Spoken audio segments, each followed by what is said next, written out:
Hi guys, welcome back to my channel. Today is going to be very exciting because I'm doing yet another experience video. These are my favorite to film. I feel that I have some great experiences, some things maybe you can learn from, who knows, I don't know. But today I'm going to be talking about my experience with Mean Girls, and this is something that,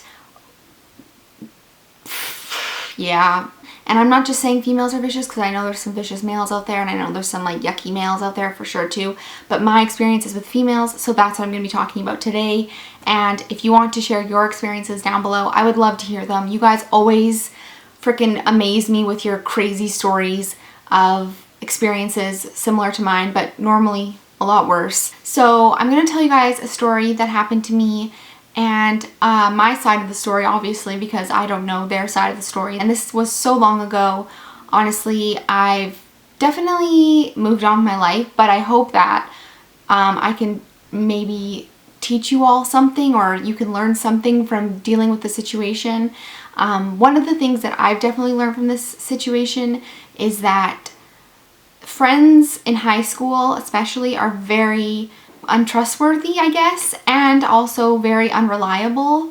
I feel that there is like this weird messed up idea of a friend that's like someone, like especially now, not so much when I was in high school, but now it's like you post photos with them on Instagram or on Twitter or wherever you post photos, Snapchat, and that's like a friend. But what I really wanted was like a quality person that I could talk to. One of the things that I definitely look for in a friend is someone who is trustworthy, someone who is loyal to me and I'm loyal to them. I'm a very loyal person in general. I'm also very good at keeping secrets because I honestly forget them. That's the beauty of it. You tell me something and I'm like, the other thing that I look for in a friend is someone who will have my back and be defensive of me when that time comes that needs to happen. Hopefully it doesn't, but if it does, will have my back in a circumstance that allows for it. So those are things that I look for in a friend, and in high school those things are very hard to find. And to be honest with you, I never was like completely satisfied with my friend groups in high school. I always felt like I was giving a lot and not really receiving as much as I was giving, and that was a common theme with my friendships when I was in like grade 8 and 9. I felt like I was always giving way more and I was kind of giving like this like half-ass friendship back, which bothered me, and I felt like I deserved better because we all do. We all deserve better than that. So I started hanging out with a new group after I had a falling out with another group. This group of girls I'd actually known for a really long time. I know them since I was in elementary school, and to be 100% honest with you guys, I really do believe these girls are nice girls. Like today I wouldn't really personally want to be friends with them just because I feel like I don't really need to go down that road again, but for other people, for other like matches in friendship, I feel like they would be good friends. But for me, it just wasn't working, and as we were getting older and being friends, our lifestyles started to change. I'm a very low-key person. To me, a very fun night would be like making cookies and watching a movie, or like baking cookies and eating the cookies and then all the ice cream and sweets. Like basically a good night allows for making cookies. That's all I need in life. But these girls started getting into partying and drinking and whatever, and I'm not judgmental. Like, you do whatever you need to do, but it became kind of exhausting for me. I felt like I was always the sober friend who was like taking care of my friends, making sure they weren't like doing something they would regret tomorrow. And at the end of the day, I'm not your parent. I'm not your parent. As much as I want to support you and be there for you, it just became exhausting. So at the end of grade 11, I met my boyfriend, and we were actually introduced by one of my friends at the time, and we started dating in the summer, and we were basically inseparable, and I'd never met anyone the same age as me that I was so similar to and could actually have like an intellectual conversation with that didn't feel like I had to constantly be protecting myself, because I'm a very private person. I had this group of girls in my life for a long time who had always felt like I hadn't been getting everything I deserved from, and then I met this guy who is so like understanding and compassionate and caring and patient and kind, all these things I'd always wanted my friends to be. So it was kind of interesting to then also have that romantic relationship. So in the summer, I spent literally like every minute with him, and I totally get how this could have bothered my friends, and it did. They became really quite annoyed with me, and I got some text messages like basically saying like if I didn't hang out with them, like whatever, they would not want to be my friend anymore. And I was kind of just like, wow, it's kind of interesting, you're threatening our friendship. This isn't the mafia.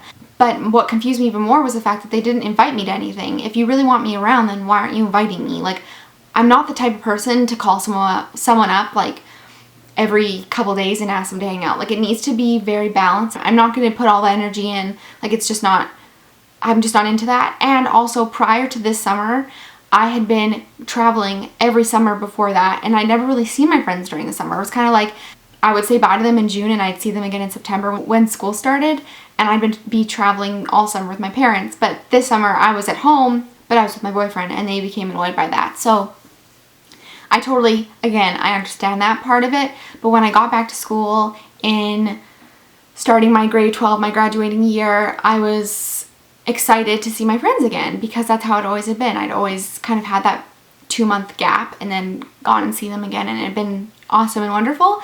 But this year, it was different. They decided they didn't want to talk to me, and it was straight up the most insane situation. It felt like they'd obviously planned it, because when I said hi, like, no one answered me. Like, I don't get it. Did I kill your sister or something? Like, I'm just so confused. Sorry, I was busy all summer, like, actually having a good time. That happened, and obviously I was hurt by it, and at the beginning I really wanted to put effort into it. I really did want to, like, see if I could make it work. But at that point, the relationship wasn't worth it for me to, like, put more energy into it. It just wasn't worth it. Even when they liked me, they didn't treat me well. So I felt like, okay, peace out, bitches. Bye. Like, I kind of felt like I had gotten an out to leave and go do things that I preferred. So throughout my whole grade 12 year, they didn't talk to me. When we graduated, they didn't talk to me. At our prom, they didn't talk to me. Then as soon as we graduated, I had some of them email me and be like, hey, like, I'm sorry, like, let's be friends. And it's sort of like, okay, no. Like, I forgive, obviously, but I prefer to have quality people in my life, and those weren't quality people for me. So my instinct was to be like, yeah, sure, like, let's move on and forget about it. But at the same time, I was like, you know what, I deserve better than this, and they deserve better than what I could give them too, because obviously we're not really that compatible and our interests really aren't that similar anymore. And so all these things have gone on, and I'm fine now. We've all moved on with our own lives. We've all got our own things now.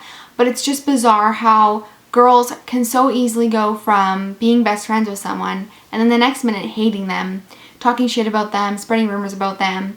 Like, they tried to break my boyfriend and I up, and I feel that these sorts of females are everywhere, unfortunately, and my outlook on mean girls in general, for you guys who are wondering, is that they're just really, really insecure, unhappy women who want to make my life or your life bad so that they can feel better about their own shitty life. And it's really unfortunate, because there are ways to go about making your life better if you're unhappy with your life, besides talking shit about someone and making someone feel shitty about themselves. One of the things that I think is really important as a female is to encourage other females to be 100% true to who they are. With this friend group, I never was accepted for who I am. I was so different from them. And looking back on it, like, I just don't understand how that relationship even blossomed, but it did at the time. And there were good times, of course, and there is in every relationship, but you have to put yourself first, and you have to think about what you need in a relationship. And there are a few non-negotiables for romantic and friendship relationships, and if these people aren't meeting those non-negotiables, then there's no need for you to waste your time. That's honestly how I feel about it. I mean, obviously I wish these girls all the best, and I hope they're doing well. I haven't seen any of them for like 3 years or so now, but I feel that the best way to go about ending a relationship like this, ending a friendship like this, is to be the best you can be, despite the fact that maybe they're not treating you the way you think that you deserve to be treated. So anyways, that's basically that story. I have had other Mean Girls experiences. That was one of the more notable ones where I was more just like, what just happened? I'm so confused. The reality of it is that there's just some people who will want to make your life a little bit more difficult than it needs to be. There's going to be some people who will try to test you and see how far they can push you. The fact of the matter is you have to make a conscious decision to be kind, even if you really don't feel the person deserves it. And sometimes there is like a chance that these relationships can be rectified if you're having issues in a friendship.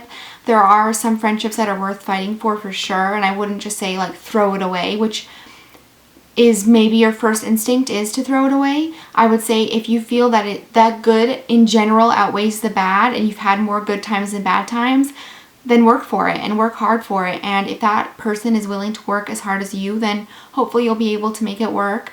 The main issue with Mean Girls is the fact that we have insecurities and we feel, self-conscious in certain circumstances and feel that people are better than us, or that we need to make them feel low like we are feeling in the moment. And that's when people become mean, not just girls, but men too. At the end of the day, you know what you need in a relationship, you know what's important to you, and you need to get that from your friendships and your romantic relationships.